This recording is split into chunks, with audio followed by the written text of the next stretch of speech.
the gold rush gets sold like a glorious frontier fairy tale. Brave miners, easy gold, rugged adventure, happy ending. Yeah, not even close. This was a world of scams, disease, fake maps, rotten food, stolen claims, and men ruining their lives over shiny dirt. Here are 32 dumbest gold rush myths people still repeat like they were facts carved into stone. 1. The classic image of the gold rush prospector is a lonely young American guy with a beard, a pan, and a heroic stare into the distance. Great poster. Terrible history.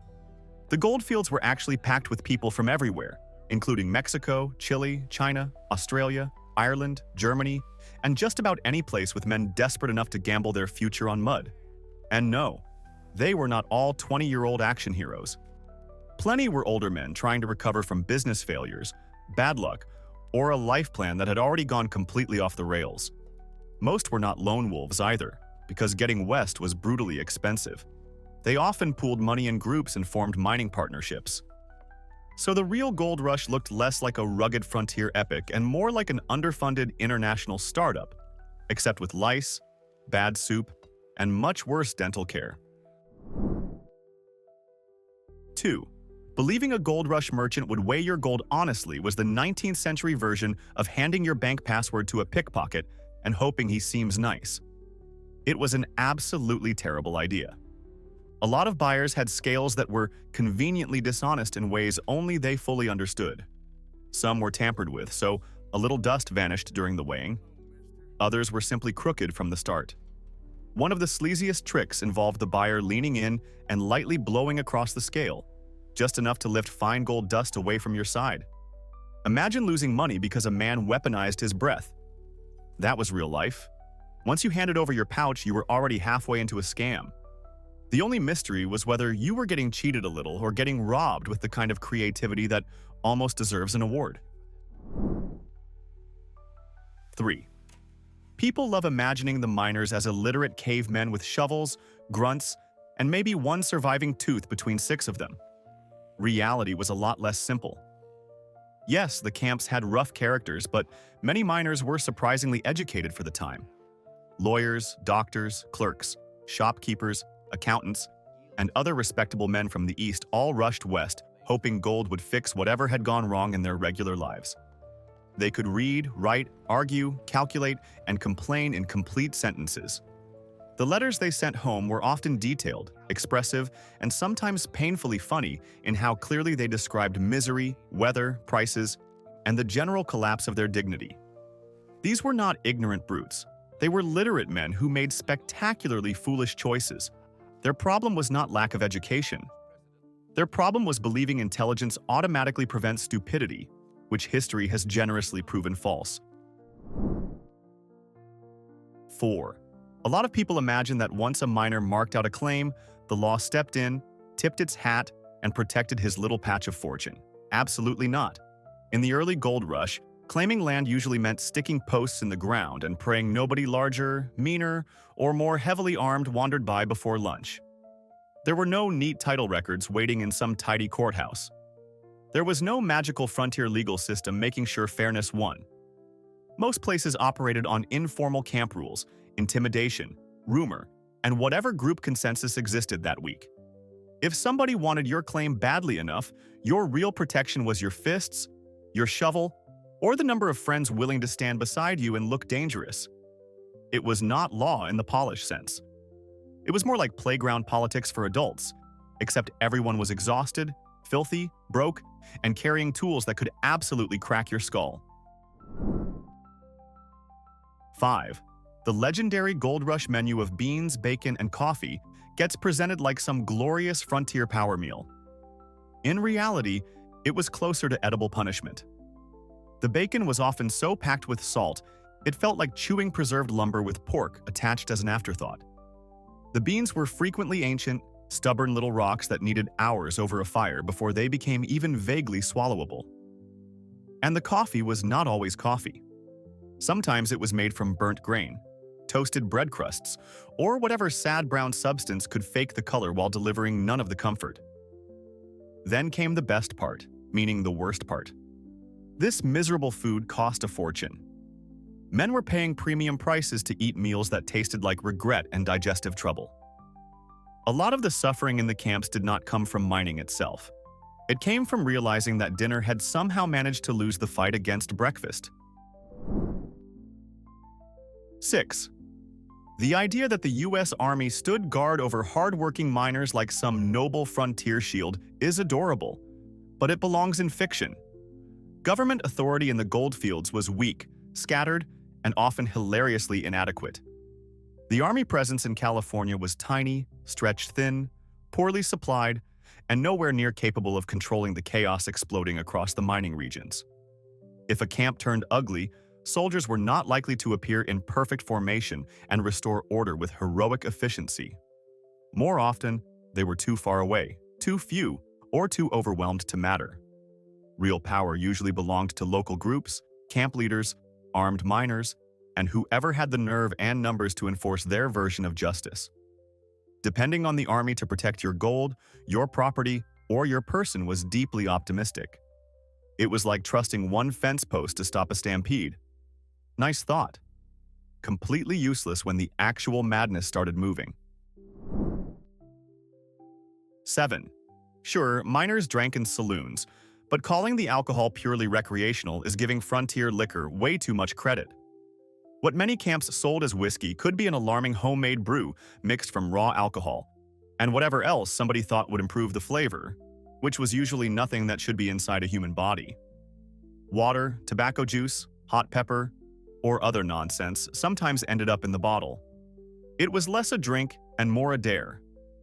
Men were not always sipping it because it tasted good or because life was one big party. They drank because the camps were filthy, lonely, exhausting, and relentlessly miserable. Cheap liquor offered temporary numbness, which was close enough to happiness for a lot of people. In many cases, it worked as a rough form of self-medication, helping miners forget the mud, the sickness, the homesickness, and the deeply questionable life choices that had brought them there. 8. The sweet little picture of miners living in cozy log cabins belongs in a children's book, not in the actual gold rush. Most prospectors lived in shelters that were flimsy, filthy, crowded, and one good rainstorm away from becoming a public joke.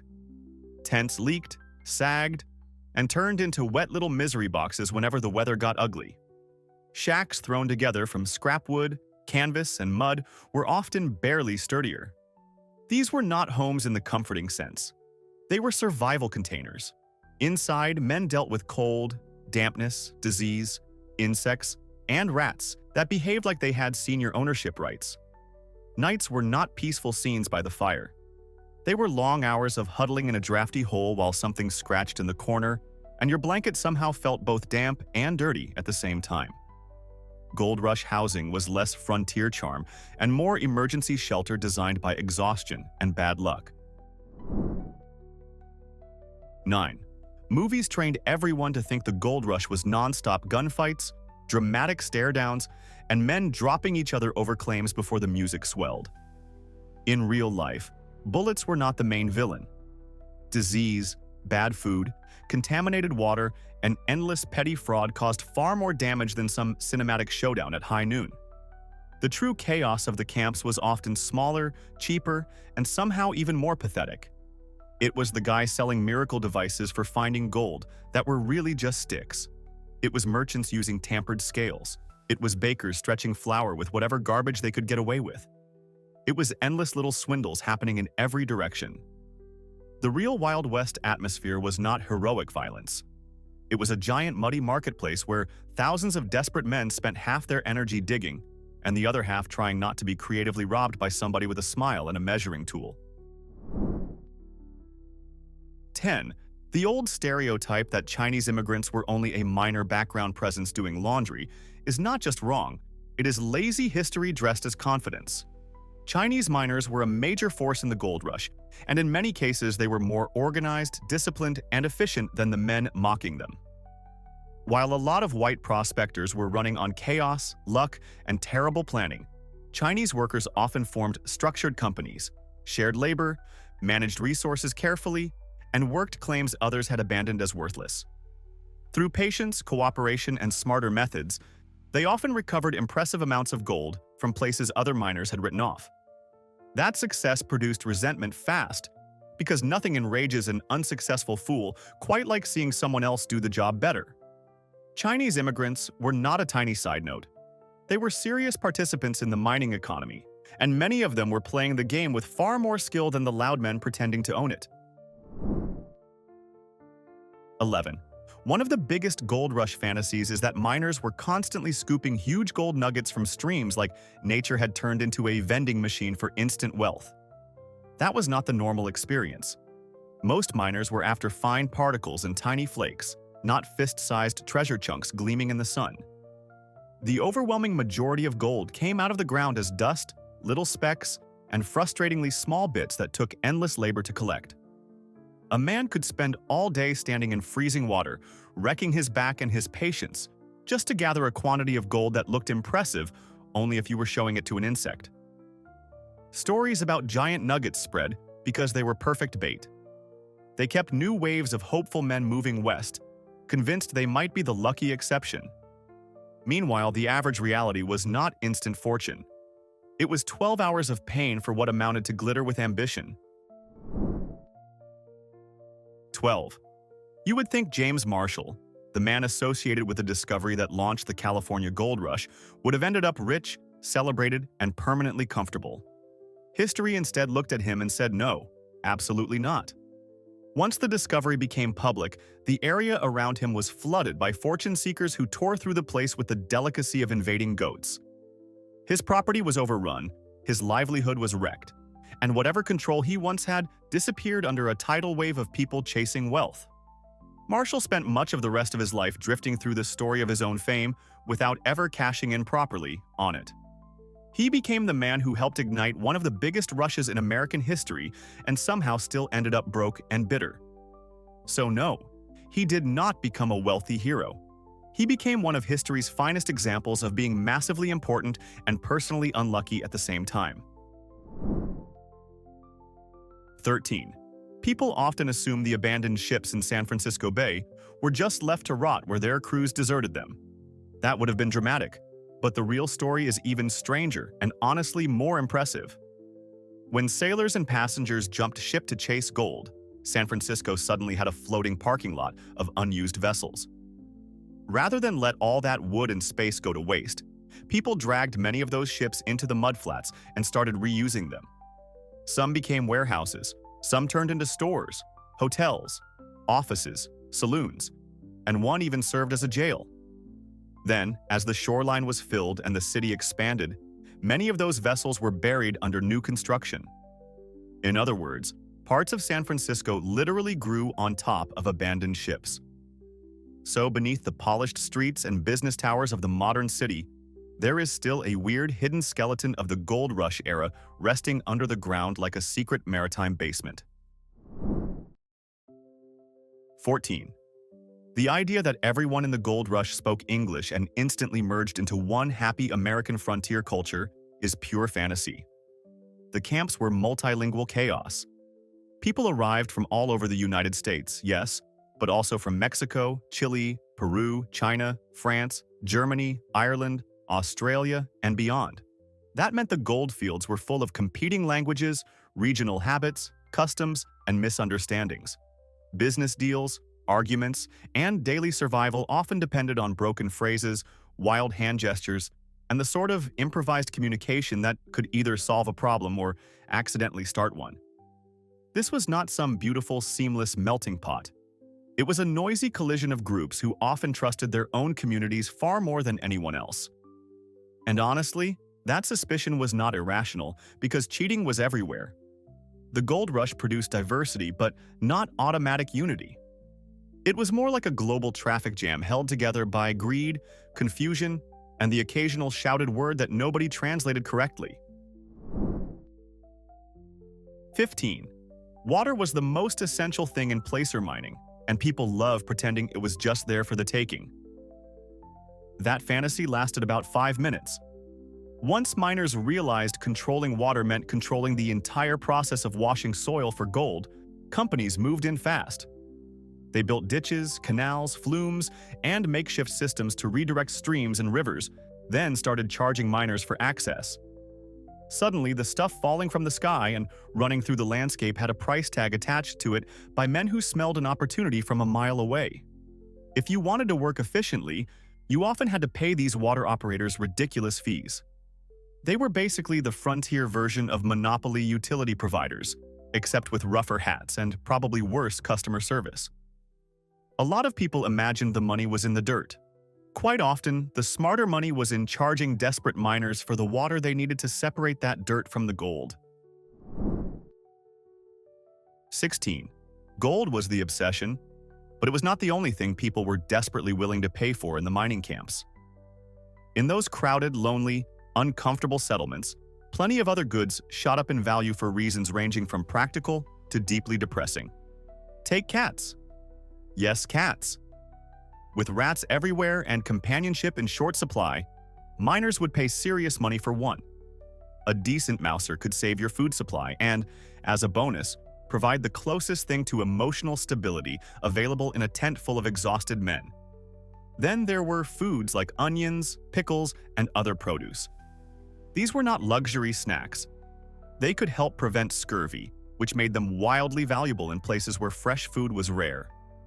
A miner with loose teeth and no vegetables was in no position to laugh at pickle prices. In some camps, basic health and a little comfort were worth more than glamour, and sometimes even more than a handful of shiny dust. 17. Ghost towns did not usually happen because everybody vanished in one spooky instant like the place had been cursed during a card game. The process was much slower, sadder, and frankly more embarrassing. First, the easy gold started thinning out. Then, businesses that depended on miners began struggling. One merchant packed up. Then a boarding house closed. Then the saloon started serving even worse liquor than usual, which is saying something. People drifted away bit by bit, often broke, disappointed, and trying not to run into whoever they still owed money. A town did not disappear with style. It faded from neglect. The final residents were often the most stubborn, hopeful, or delusional people left, still convinced one last lucky turn would save the place. Instead, the settlement just kept shrinking until it became a shell with a name. Ghost towns were not born in a dramatic instant. They were created by slow failure, wearing down every last excuse to stay. 18. The story that Levi Strauss arrived as some noble inventor of blue jeans for heroic miners is one of those polished American legends that leaves out the messy details. Strauss absolutely was smart, but not because he marched west with denim destiny in his pocket. He came to sell goods, saw a huge market of men destroying their clothes, and adapted fast. At first, he dealt in sturdy workwear made from heavy canvas, the same kind of tough material better known for practical uses than comfort. These early trousers were durable, yes, but probably felt like wrapping your legs in irritated burlap with ambitions. The famous blue denim riveted jeans people imagine today came later, with the real breakthrough arriving in the 1870s. So no, Levi did not instantly bless the 49ers with iconic blue jeans. He spotted desperate demand and sold them a harder-wearing answer. Frontier fashion legend? Not quite. Frontier businessman with excellent timing? Absolutely. 19. The belief that Native Americans simply stood aside while miners poured into California is not just incorrect, it is morally upside down. Prospectors did not enter an empty landscape waiting politely for development. They moved onto lands that Native communities had lived on for generations, using rivers, valleys, and hunting grounds that suddenly became targets for mining, pollution, and violent intrusion. Many miners behaved with astonishing entitlement, acting as if the discovery of gold erased every prior claim to the land except their own hunger for profit. The result was not peaceful coexistence. It was dispossession, conflict, and enormous suffering for Native peoples. There is no joke in that outcome. The truly dumb belief was the miners' assumption that they could invade, destroy local resources, and face no consequences. That arrogance helped drive one of the ugliest parts of the gold rush era. The myth turns a brutal reality into background scenery, and that distortion deserves to be thrown straight into the trash. 20. When people picture the gold rush journey, they usually imagine wagon trains crawling across the plains in one giant frontier postcard. That route existed, but it was not the only major option and often not the preferred one. Many fortune seekers went by sea because, on paper, it could be faster. That usually meant sailing to Panama, dragging yourself across a hot, disease-heavy stretch of jungle, and then catching another ship north to California. Which sounds efficient only if you ignore the snakes, the mud, the crowding, the fever, and the fact that the ships themselves were often floating misery factories. Food was poor, conditions were packed, and illness spread far too easily. So no, the road west was not just wagons and prairie dust. Plenty of people chose the ocean and tropical crossing instead, mainly because every available route offered its own customized version of suffering, and they had to pick which nightmare felt slightly less terrible. 21. Finding a decent pouch of gold did not end your problems. It usually upgraded them. Congratulations! Now you were not just poor and miserable. You were poor, miserable, and visibly worth robbing. The second people suspected you had done well, every gambler, swindler, petty thief, and suspiciously friendly stranger in town developed a sudden interest in your well-being. And even if nobody stole it, the camp economy itself was waiting to chew through your winnings with absolute contempt. Prices were insane. Everyday basics could cost absurd amounts because supply was limited and greed was unlimited. One small success in the creek did not magically make you secure. It turned you into bait, carrying a target in your pocket. Gold dust gave you purchasing power, yes, but only inside a world where merchants, landlords, and hustlers were determined to separate you from it as fast as possible. Riches in theory, vulnerability in practice. That was the actual upgrade package. Grade. 22. The idea that California was some empty paradise patiently waiting for the 49ers to show up and improve it is one of the dumbest myths in the whole story. The land was not empty. It was home to large native populations and to established California communities connected to the Mexican period of California's history. There were people, systems, lives, and cultures already there long before the rush stampeded in. Miners did not gently settle an open wilderness. They tore into an inhabited region with astonishing speed, wrecking landscapes, poisoning waterways, disrupting communities, and treating existing residents as obstacles rather than people. That myth of empty land exists because it makes invasion sound neat, harmless, and inevitable. It was none of those things. California was not a blank page. It was a populated place that got violently rewritten by outsiders chasing wealth. Calling that process simple settlement is like calling a house fire enthusiastic interior design. The wording hides the damage, but the damage was still very real. 23. The famous image of miners shouting "Eureka" the second they spotted gold sounds fun until you remember basic human survival instincts. Imagine you are standing in a remote camp surrounded by desperate competitors who are broke, tired, unpredictable, and not exactly guided by saintly principles. Then you see something shiny in your pan. Are you going to leap to your feet and announce it like a carnival host? Absolutely not, unless you have a strong personal interest in getting robbed, beaten, or followed back to your claim by half the camp. Real miners had every reason to keep quiet. Finding gold was not the moment for public celebration. It was the moment for pretending nothing happened while your heart tried to escape through your ribs. If anyone made a sound, it was probably a tiny panicked inhale followed by the fastest attempt in history to look casual while hiding evidence. Eureka is great for slogans. Silence was much safer in real life. 24. The myth of endlessly perfect California sunshine would have come as a rude joke to many gold rush miners. They did not arrive in some eternally pleasant postcard climate where nature gently supported their ambitions. They got hammered by extremes. Winter rains could be relentless, turning roads into traps and camps into giant fields of freezing mud that swallowed boots, carts, and whatever remained of a man's optimism. Then summer arrived and decided to be cruel in the opposite direction. Heat baked the ground, dust filled the air, water sources shrank, and daily life became an exhausting grind under a sun that seemed personally offended by human skin. So no, the gold rush version of California was not all breezy comfort and golden light. It was a place where the weather repeatedly joined the list of things trying to break you. For a lot of miners, the climate was less paradise and more a rotating schedule of environmental harassment. 25.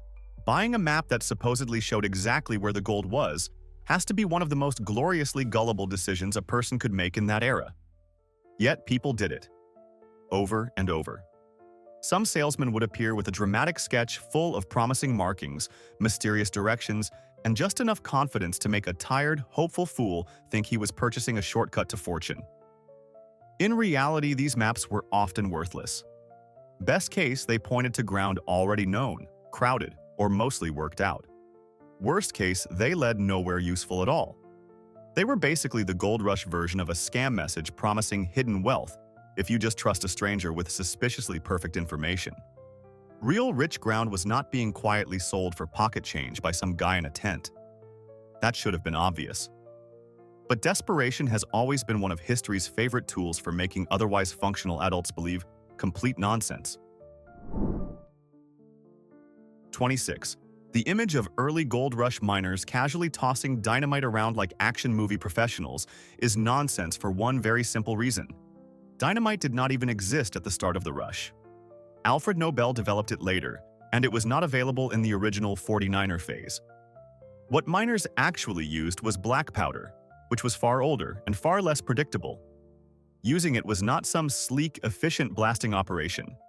It was dangerous, messy, and often alarmingly improvised. A man with black powder, limited training, and too much confidence was not a demolition expert. He was a potential cautionary tale with a fuse. Sometimes the blast did what he wanted. Other times it barely helped, or helped in a way that sent rock and body parts into separate conversations. So no, the early gold rush was not powered by tidy sticks of TNT and cinematic explosions. It was powered by rougher technology and the frontier's endless supply of men willing to gamble with it. 27. People like to imagine frontier doctors as respected professionals bringing civilized medicine into the chaos. The truth in many mining camps was much shakier. Some doctors were trained, but plenty of so-called medical men were barely qualified, wildly overconfident, or operating with methods that would make a modern patient sprint into the forest. Medical care could be expensive, inconsistent, and deeply alarming. Common treatments leaned heavily on bleeding, purging, alcohol, guesswork, and cutting things off when uncertainty got too loud. If you arrived with a minor issue, there was a real chance it would leave with a far more dramatic diagnosis than it deserved. In places packed with disease, injury, and poor sanitation, a bad doctor could be almost as dangerous as the original problem. So the title doctor in the goldfields did not always guarantee wisdom, skill, or safety. Sometimes it just meant a man owned a few tools, a bottle of something strong, and a heroic level of misplaced confidence. 28. Flashy mining accidents get all the attention, but they were not the main killer in the camps. The true champion of death was filth.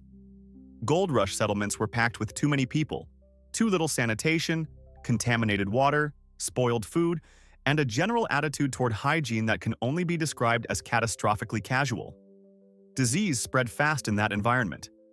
Cholera, dysentery, typhoid, and other infections tore through camps where people were living close together and often drinking from water sources that were also being polluted by human waste. A miner could survive dangerous travel, hard labor, and endless hardship, only to be flattened by bacteria, because the camp operated like a badly managed experiment in how many health rules one society could ignore at once. So yes, collapsing tunnels and falling rocks were dangerous.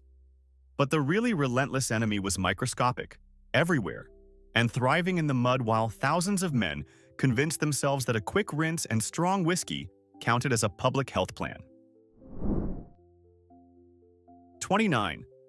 Gold fever was not just a colorful phrase for excitement, ambition, or getting a little too obsessed with shiny metal. In the gold rush era, the term had an ugly double meaning.